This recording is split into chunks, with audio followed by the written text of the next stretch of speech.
무더운 여름 날씨인데도 오늘 이렇게 오후에 하나님이 전에 나와서 함께 예배드리는 저와 우리 은혜가 꽃피는 교회 그리스도인들에게 우리 하나님께서 주시는 은혜와 평강이 충만하게 임하기를 간절히 축원합니다. 오늘은 히브리서 13장 5절에서 8절, 15절서부터 16절에 있는 말씀 가지고 우리가 본받아야 할 믿음이란 제목으로 말씀을 전하겠습니다. 7절 말씀 한번 보시기 바랍니다. 7절에 보면은 하나님의 말씀을 너희에게 일러주고 너희를 인도하던 자들을 생각하며 그들의 행실의 결말을 주의하여 보고 그들의 믿음을 본받으라. 그들의 믿음을 본받으라 라고 얘기했죠. 너희를 인도하던 자들을 생각하며 라고 얘기하고 있습니다. 인도하던 자들을 우리 헬라어로 보면은 현재 분사를 사용했습니다. 다시 말하면은 과거에 그들이 믿음 생활을 했었는데 현재 분사를 쓴 것은 지금 예수를 믿는 우리들도 그 사람들의 믿음을 어떻게 해요? 기억하면서 우리의 현재의 어려움을 다 극복해 나가는 신앙인이 되기를 소망한다라는 그 바람이 여기에 담겨져 있는 것입니다. 또 여기 보면은 그들의 행실의 결말을 주의하여 보고라고 얘기하고 있습니다. 세상에 있을 때 잘 나가지만은 마지막 결말은 결말이 하느냐 그게 중요하거든요. 참되게 믿음 생활했던 사람들은 결말도 좋다는 거예요. 겉으로만 경건의 모양이 있는 척하지만은 나중에 결말은 경건이 하나도 없이 끝마치면은 안 되겠다라는 사실입니다. 그래서 여기서 주의하여 보고라는 말은 뭐냐? 보고 또 보고 반복해서 자세히 관찰하라라는 말씀입니다. 제가 목사지 않습니까? 우리 사랑하는 우리 성도들은 목사의 믿음을 계속해서 관찰하고 주의해서 봐야 된다는 거예요. 그리고 마지막 끝날 때 어떻게 끝나느냐 보고서 잘 끝났으면은 그 사람의 믿음을 본받아야 될 것이고, 겉으로 볼 때 믿음 생활 잘하고 성스러운 것처럼 여기지만은 결말이 좋지 않으면은 그 사람 믿음을 본받아 살 필요가 없다라는 말씀입니다. 또 여기 본받으라 라고 얘기하고 있지 않습니까? 여기는 현재 명령으로 지속적으로 본받아야 함을 나타납니다. 성경을 읽다가 본받아야 될 믿음이 내 눈에 띄어진다면은 그것을 그때만 보고 끝나는 것이 아니라 계속해서 오늘도 그 믿음 본받기 위해서 힘쓰고 내일도 그 믿음 따라가려고 힘쓰고 모레에도 그 믿음 닮으려고 힘쓰는 모습이 우리 속에 있어야 된다라는 사실입니다. 이러한 것을 히브리서가 우리에게 기록해서 남겨주고 있거든요. 그래서 히브리서 기자의 우리 마음을 가지고서 오늘은 우리가 본받아야 될 믿음이 무엇인가 한번 살펴보도록 하겠습니다. 한번 따라서 해봅시다. 우리가 본받아야 할 믿음. 네, 우리가 본받아야 할 믿음은 무엇입니까? 5절, 6절을 통해서 찾아볼 수가 있습니다. 첫 번째로는 생활 방식이 돈 중심이 아니라 믿음 중심이어야 된다라는 사실입니다. 같이 한번 읽어보겠습니다. 시작. 생활 방식이 돈 중심이 아니라 믿음 중심. 우리가 본받아야 될 믿음은 생활 방식이 돈 중심이 아니라 뭐가 중심이 되어야 된다고요? 믿음 중심이 되어야 되는 것입니다. 제가 아까 제 삶을 자세히 주의하여 보고 또 보고 결말이 어떤가 살펴본 후에 본받을 만하면 그 믿음을 본받아야 된다고 말씀드렸습니다. 우리가 교회에 나와서 예배를 드리고 공동체가 되어서 같이 교제를 하고 전도도 하고 또 하나님 앞에 영광도 돌리고 기도도 하고 많은 활동을 합니다. 활동을 하는데 이 방식이 뭐 중심이 되느냐 이걸 살펴봐야 된다는 거예요. 생활 방식이 돈 중심이냐 아니면 믿음 중심이냐. 우리 사랑하는 그리스도인 여러분들도 자신의 생활 방식을 한번 살펴보시길 바랍니다. 여러분이 교회에 나와서 하나님의 자녀라고 내가 믿고 고백하고 그리고 하나님 앞에 나는 하나님이 최고입니다. 그리스도와는 바꿀 것이 없습니다. 이렇게 고백하는데 정말로 입술의 고백대로 나의 삶의 생활 방식 중심이 정말로 믿음 중심이냐 아니면 돈 중심이냐 살펴보고서 나의 잘못된 삶이 있다면은 바로 고쳐 잡고 내 삶이 바르다라고 생각되어지면은 계속해서 바른 믿음의 삶을 사시기를 예수의 이름으로 부탁을 드립니다. 사도 바울은 디모데전서 6장 10절에서 돈을 사랑하는 일이 위험하다라는 것을 디모데에게 얘기를 했습니다. 디모데는 하나님의 일꾼이거든요. 하나님의 일꾼이 돼서 교회를 운영하는데 너무 돈만 사랑하고 돈 중심이 돼서는 안 된다라는 것을 편지를 통해서 가르쳐 준 거지요. 왜 그러냐? 돈을 사랑하면은 일만하게 뿌리가 돈에서부터 오기 때문에 그래요. 목사도요, 돈을 사랑하면은 이 일만하게 뿌리가 목사의 삶 속에서 나타나가지고 독소가 풍겨가지고 엉뚱한 일이 벌어지거든요. 목사만 그렇습니까? 아니에요. 우리 모든 사람들이 마찬가지예요.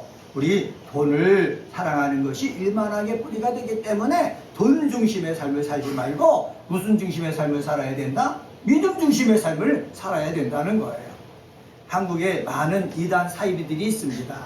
그들이요, 정말로 믿음을 앞세우면은요, 신천지도 통일교도 하나님의 교회도 전도관도 다 무슨 중심의 삶이 되어야 돼요? 믿음 중심의 삶이 되어야 되는 거예요. 근데 현실적으로 보면은 통일교에서도요, 가서 수색을 해보니까는 그 창고에 돈이 엄청나게 많이 쌓여 있다는 거예요. 겉으로는 믿음 중심을 내세우지만은 그 삶에는 무슨 중심인 거예요? 돈 중심이 된 것을 알 수가 있어요. 여러분, 통일교만 그렇습니까? 신천지도 마찬가지예요. 하나님의 교회도 마찬가지예요. 믿음 중심이면은 돈은 필요 없고 믿음만 바로 세우기 위해서 애쓰면 되잖아요. 그런데 사이비 이단 쪽에 빠진 사람들은 돈을 긁어 모으려고 하고 있다는 거지요. 잘못된 것인 것을 알 수가 있습니다. 예수님은 이렇게 말씀하셨습니다. 예수님은 돈에 대해서 내가 돈을 사랑하면은 그거는 뭐냐? 종교적 우상숭배와 같은 거다. 이렇게 얘기를 했습니다. 재물과 하나님과 겸하여 섬길 수 없다고 말씀했거든요. 내가 정말로 바른 믿음 생활을 하려면은 내 말과 행동, 삶 전체가 돈 중심이 아니라 믿음 중심이 되어지고 갖고 믿음 중심에서 기쁨을 얻고 만족을 얻고 즐거움을 얻어 나가야 하나님 나라와 가까워질 수 있다. 예수님이 말씀하신 거예요. 예수님은 하나님이셨습니다. 육체를 입고 이 땅에 오셨어요. 가장 낮은 자리에 오셨어요. 왜 가장 낮은 자리에 오셨습니까? 연약하고 가난하고 죄인들을 친구가 되어주고 그들을 위로하고 그들을 구원하기 위해서 그렇습니다. 그런데 예수님이 이것이 아니라 누리기 위해서 왔다면은 왕의 가문에서 태어났을 거예요. 아니면 부자의 가문에서 태어났을 거예요. 그래서 돈 중심으로 정말 돈을 뿌려대면서 사람들을 끌어모았을 거예요. 그런데 예수님은 그렇게 하지 않았거든요. 이것은 바로 뭐냐? 하나님의 자녀가 되었으면은 우리의 생활 중심이 돈 중심이 아니라 무슨 중심이 되어야 된다고요? 믿음 중심이 되어야 된다라는 말씀입니다. 5절 상반절 말씀 한번 봅시다. 5절 상반절에 보면 이렇게 말합니다. 돈을 사랑하지 말고 있는 바를 어떻게 하라고요? 족한 줄로 알라 말씀하고 있습니다. 돈을 사랑하지 말고 라는 것을 헬라어 원문으로 보면 어떻게 되어 있느냐? 아필라르그 로스호 트로포스로 되어 있습니다. 근데 우리 한글 개역 개정판에는 트로포스라는 단어를 번역을 안 했습니다. 트로포스라는 단어는 무슨 뜻이냐 하면은 두 가지 의미가 있습니다. 여기에는 태도, 양상, 습관을 얘기합니다. 여기서 우리가 생활 방식이 돈을 사랑하는 것이 아니라 내 생활 태도가 무슨 중심이 된다고요? 믿음 중심이 되어야 함을 여기서 이 단어에서 말씀해주고 있습니다. 또 트로포스라는 단어를 또 생활 방식, 마음가짐, 성격이라고 번역할 수 있다라고 기록해 놨습니다. 우리가 생활 방식이 예수 믿는 사람의 생활 방식이 어떻게 해야 된다고요? 돈 사랑하는 것이 아니어야 된다. 하나님 사랑하는 것이 되어야 된다. 라는 것을 말씀하고 있는 거예요. 여기에 나와 있는 저와 여러분에게도 이 세상 삶을 살아나가는데 필요한 것이 돈이에요. 권력이에요. 힘이에요. 지위예요. 그렇지만 그것이 중심이 되어서는요, 우리는 악의 길로 갈 수밖에 없다는 거예요. 돈이 필요하고 권력이 필요하고 지위가 필요하고 정말로 이런 것들이 필요하지만은 우리의 생활 중심은 뭐 중심이어야 된다? 믿음 중심이어야 된다라는 거 꼭 기억하시기를 주님의 이름으로 간절히 축원합니다. 생활 방식이 돈 중심이 아니라 믿음 중심이어야 될 이유를 말씀하고 있죠. 5절 하반절에 보면 이렇게 말씀합니다. 그가 친히 말씀하시기를 내가 결코 너희를 버리지 아니하고 너희를 떠나지 아니하리라. 예수님은 항상 우리와 함께 하신다는 거예요. 떠나지 않는다는 거예요. 그러니까는 하나님을 정말로 믿고 있으면은 돈이 나의 모든 것을 책임져 줄 것이라고 생각하고 그것 중심으로 살지 말고 하나님이 책임져 주실 것이라고 믿고 믿음 중심의 삶을 살라는 말씀입니다. 근데 하나님이 나를 버리지 않고 떠나지 않는다는 믿음이 약해지면 약해질수록 뭐를 추구하게 돼 있습니까? 돈을 추구하게 되는 거예요. 왜? 나를 지켜주고 나를 인도할 것은 돈밖에 없다고 믿어지기 때문에. 근데 우리는 돈은요, 내가 열심히 악한 일을 해서 벌어도 우리가 죽을 때는 다 놓고 가는 거거든요. 내 마음대로 할 수 없는 것이거든요. 돈 중심보다 성경이 말하는 대로 하나님은 늘 우리와 함께 하기 때문에 이 하나님을 믿고 믿음 중심으로 살아가는 저와 여러분이 되기를 예수님의 이름으로 간절히 축원합니다. 두 번째로요, 6절서부터 8절을 통해서 찾아볼 수 있는데 그것은 바로 뭐냐? 하나님의 약속을 믿고 용기와 자신감을 잃지 않아야 된다는 거예요. 한번 따라서 해봅시다. 하나님의 약속을 믿고 용기와 자신감을 잃지 않기. 우리가 본받아야 될 믿음이 뭐냐? 하나님의 말씀을 약속을 믿고 용기와 자신감을 잃지 않는 거예요. 우리는요, 눈에 보이는 것에 지배를 당하기 일쑤입니다. 목사도요, 이렇게 믿음을 앞세우고 말씀을 앞세우고 기도하고 찬양하면서 삶을 살지만은 눈앞에 보이는 현실이 암울하면은 저의 삶도 암울해지는 거예요. 막막해지는 거예요. 낙심되는 거예요. 염려가 되는 거예요. 그게 우리의 현실이거든요. 그런데 이렇게 낙심이 되고 절망이 되고 막막해질 때 우리는 하나님의 약속을 믿고요, 어떻게 해요? 용기와 자신감을 잃지 않아야 된다는 거예요. 삶을 살다 보면은 내가 원하지 않게 몸이 아플 때가 있어요. 몸이 아프면은 우리는 대부분 어떻게 해요? 자신감을 잃어버려요. 용기를 잃어버려요. 믿음도 잃어버려요. 하나님의 약속이 건강할 때, 잘 될 때는 분명해 보였는데 내가 연약해지면은 하나님의 약속이 흐릿해지고 용기와 자신감을 잃어버리거든요. 이렇게 용기와 자신감을 잃어버릴 때 우리는 누구 앞에 나가야 되는 것입니까? 하나님 앞에 나가야 되는 거예요. 하나님 앞에 나가서 하나님께 예수님이 하나님 앞에 나가서 기도했던 것처럼 우리는 기도해야 되는 거예요. 또 하나님 말씀 앞에 나가야 되는 거예요. 하나님이 어떤 말씀을 하셨는가? 우리가 말씀을 읽으면서 그 말씀을 통해서 우리는 용기와 자신감을 찾아야 되는 거예요. 한번 따라서 해봅시다. 기도와 말씀을 통해서 용기와 자신감을 찾아야 됩니다. 네, 이것을 위해서 성경을 주신 거예요. 사람은 하나님의 형상을 닮은 존재입니다. 근데 사람들이 살다 보면은 죄를 범합니다. 악을 범합니다. 그래서 사람들로부터 손가락질을 당해요. 저 사람은 죄악을 범한 사람이라서 저 사람은 잘 될 필요가 없다 하고 그냥 존재하게 되는 거예요. 서민으로 그냥 할 수 없이 하루하루 살아가게 되는 거예요. 이것은 사실 하나님의 뜻이 아니에요. 죄를 지을 수도 있어요. 잘못할 수도 있어요. 그러나 하나님은요, 그 죄로 인해서 삶이 가시와 엉겅퀴가 난다 할지라도 그 속에서 하나님은 용기를 잃지 않고 자신감을 가지고 살기를 원하시거든요. 죄를 지어서 죽음이 우리에게 임했고, 죄를 지어가지고 여자는 해산하는 고통이 있고 자녀를 키우는 고통이 있고, 남자는 일을 해도 가시와 엉겅퀴 때문에 30배, 60배, 100배의 열매를 거두지 못하고 맨날 안 될 때도 있고, 그렇지만은 우리는 하나님 믿기 때문에 뭐를 잃지 않아야 된다? 용기와 자신감을 잃지 않아야 되는 거예요. 이런 모습이 저는 이곳에 와서 하나님 앞에 예배 드리면서 여러분 회복되어지기를 주님의 이름으로 간절히 축원합니다. 목사도요, 용기와 자신감을 잃어서는 안 되는 거예요. 요즘요, 저희들도 뭐 교회가 모이는 사람이 적지만은 너무나 많은 교회가 어렵습니다. 힘듭니다. 제가 만나보면은 많은 분들이 아유, 교회 월세 내기 너무 힘들어서 정말 죽겠다고 저한테 하소연도 하는 분들이 굉장히 많습니다. 다 용기와 자신감을 잃어버리는 거예요. 왜냐하면 우리의 세상을 보면은 지금 다 어떻게 됐습니까? 월세는 올라가고 하는 일이 안 되고, 그러니까 다 허덕허덕거리는 거예요. 그래서 목사님들이 회의감이 들 때가 많다는 거예요. 내가 열심히 일을 해가지고 돈을 벌고 성도들이 헌금해서 모아가지고 다 건물주한테 주고 나면 아무것도 없다는 거예요. 선교도 할 수 없고 구제도 할 수 없고 할 수 있는 게 없다는 거예요. 그러니까 자괴감이 드는 거지요. 그럴 때일수록 어떻게 하나님을 믿는 사람은 하나님의 약속을 믿고요.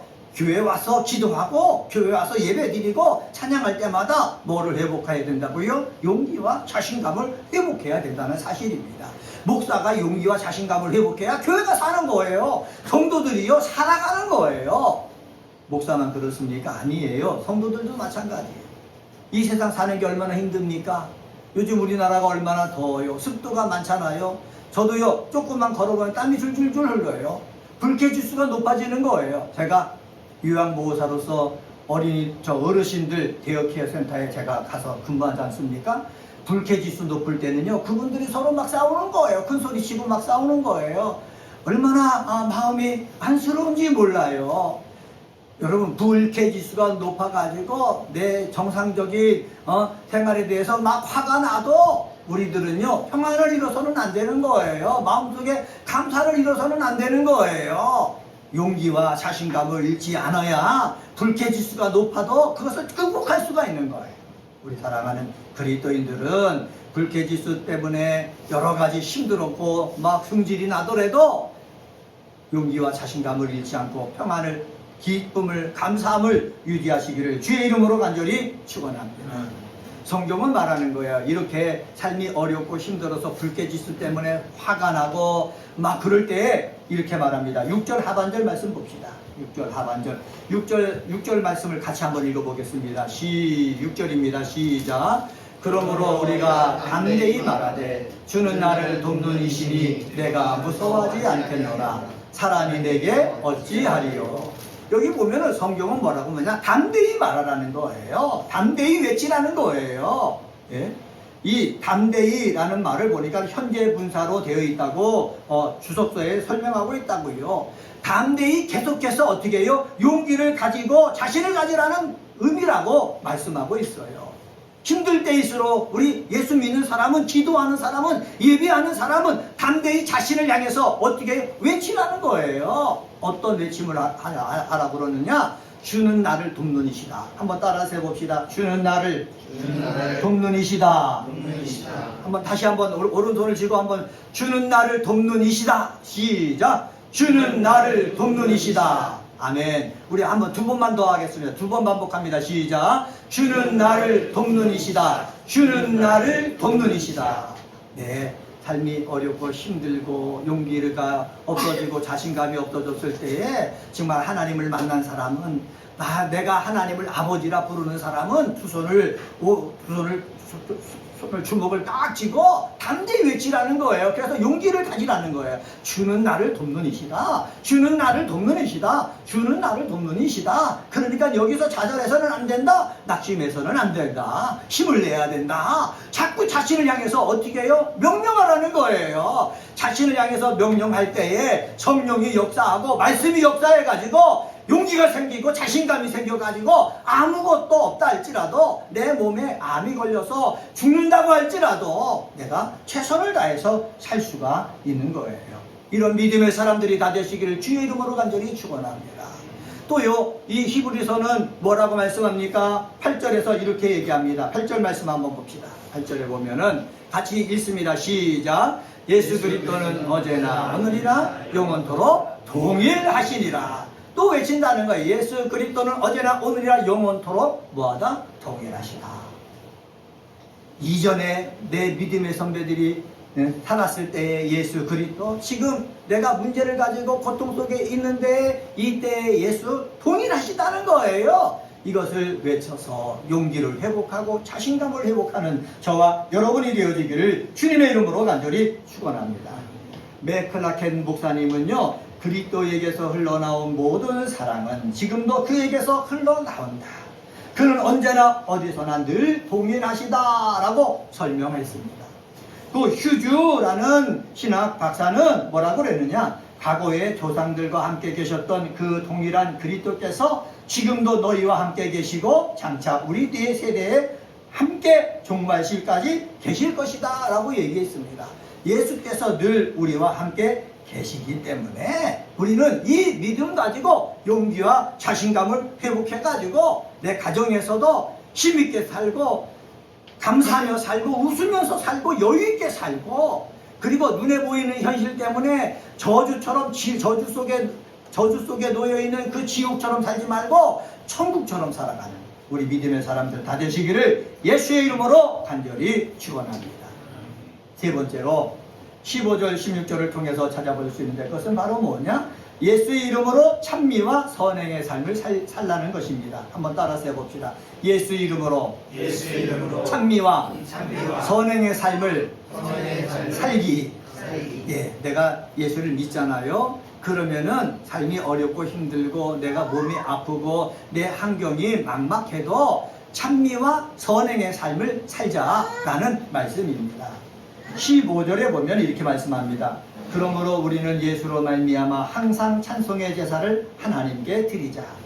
예수로 말미암아 항상 찬송의 제사를 누구께 드리자? 하나님께 드리자. 이는 그 이름을 증언하는 입술의 열매니라 라고 말씀하고 있습니다. 항상 계속해서 하나님을 영화롭게 하는 제사는 무슨 제사라고요? 찬양의 제사라는 거예요. 찬송의 제사라는 거예요. 찬미하는 거예요. 한번 따라서 해봅시다. 하나님을 영화롭게 하는 예배는 찬양하는 예배입니다. 하나님을 영화롭게 하는 예배는 찬양하는 예배예요. 많은 사람들이 교회에 나오잖아요. 나와서 기도할 때 내 부족한 것만 주시옵소서라고 구하는 기도를 많이 한다는 사실이에요. 근데 부족한 것 구하는 그러한 기도가 가득한 그러한 예배보다도 정말로 하나님을 영화롭게 하는 예배가 무엇입니까? 내가 부족하고 연약하고 몸이 아픔에도 불구하고 하나님을 찬양하는 거예요. 나를 만드시고 이 땅에 있게 하신 그 절대자 하나님, 그 하나님을 높이 찬양할 때 하나님은 기뻐하신다는 거예요. 이 하나님의 마음을 읽는 저와 여러분이 되어지기를 주의 이름으로 간절히 축원합니다. 내 속에 감사가 넘치고 기쁨이 넘치고 즐거움이 넘쳐서 찬양하면 얼마나 좋겠습니까? 근데 이 마귀가 지배하고 권력자가 지배하는 이 세상에서 정말 속에서 기쁨과 감사가 일어날 일이 얼마나 많습니까? 많지 않다는 거지요. 정말 그런 일을 내가 찾아볼 수가 없지만은 하나님 앞에 나오면은 그럼에도 불구하고 나를 이 땅에 있게 하신 하나님, 나에게 호흡을 하게 하신 그 하나님 내가 높이길 원합니다. 높일 수 있는 저와 여러분 되어지기를 주의 이름으로 간절히 축원합니다. 그래서 이 히브리서는 뭐라고 말합니까? 항상 찬송의 제사를 하나님께 드리자. 이게 권유법이에요. 자꾸 서로들 드리려고 해야 된다는 사실이에요. 이 일은 누가 앞장서야 됩니까? 목사가 앞장서야 되는 거예요. 어려움이 있지만 우리 하나님 앞에 찬양을 올려드리자. 하나님 앞에 감사를 올려드리자. 하나님을 기쁘게 해드리자. 왜? 하나님이 기뻐하셔야 우리의 필요한 부분을 알아서 해결해 주시기 때문에 그래요. 내가 필요한 부분을 구해서 얻는 것보다 하나님을 기쁘게 해드려가지고 하나님이 알아서 주실 때 더 큰 은혜를 주시는 것을 저는 확신합니다. 이 영적인 비밀을 우리는 알고 하나님을 더욱더 기쁘게 해드리는 우리 믿음의 사람이 되시기를 주의 이름으로 간절히 축원합니다. 그리고 여기 이렇게 말합니다. 또 그러므로 우리는 예수로 말미암아 항상 찬송의 제사를 하나님께 드리자. 항상 하나님께 찬송의 제사를 드리자라고 말씀하고 있습니다. 내 삶의 감정과는 상관없이 항상 하나님 앞에 찬송하는 저와 여러분이 되어지기를 주의 이름으로 간절히 축원합니다. 그런데 하나님이 하나 더 여기에 추가하고 있습니다. 찬송의 제사 여기에다 더하기 선행의 삶이에요. 한번 따라서 해봅시다. 선행의 삶. 네, 선을 행하는 것이 함께 따라오기를 주님 원한다는 거예요. 나도 부족하고 연약함도 몸이 아픈데 하나님은 내 호흡이 있을 때 선행하기를 원한다는 거예요. 외로운 사람에게 친구 되어주기를 주는 삶을 원한다는 거예요. 정말로 아픈 사람들에게 위로해주고 힘이 되어주기를 원한다는 거예요. 밥을 못 먹는 사람들에게 먹을 수 있도록 도와주는 삶을 살기를 원한다는 거예요. 이렇게 내가 힘들어도 선행의 삶을 사는 그 모습을 하나님은 기뻐 여기신다는 거예요. 믿는 공동체 안에서 선행하는 삶이 있게 되어질 때 하나님 나라를 맛보는 거예요. 저는 소망합니다. 은혜가 꽃피는 교회에 여기 와서 함께 예배드릴 때 이 선행하는 삶의 모습이 서로에게 있게 되어지길 주의 이름으로 간절히 축원합니다. 선행하는 모습이 있을 때 이것이 하나님 나라의 삶을 우리가 뭐한다? 맛본다. 많이 맛보시는 역사가 있게 되어지기를 다시 한번 예수의 이름으로 축원합니다. 너 나 몰라 그게 아닙니다. 일이 있을 때마다 말로 위로해주고 관심 갖고 기도해주고 또 도와주고 축복해주고 이것이 있으면은 얼마나 행복하겠습니까? 우리 주님께서 원하시는 것이 무엇입니까? 찬송과 선행의 삶을 살기를 원하신다.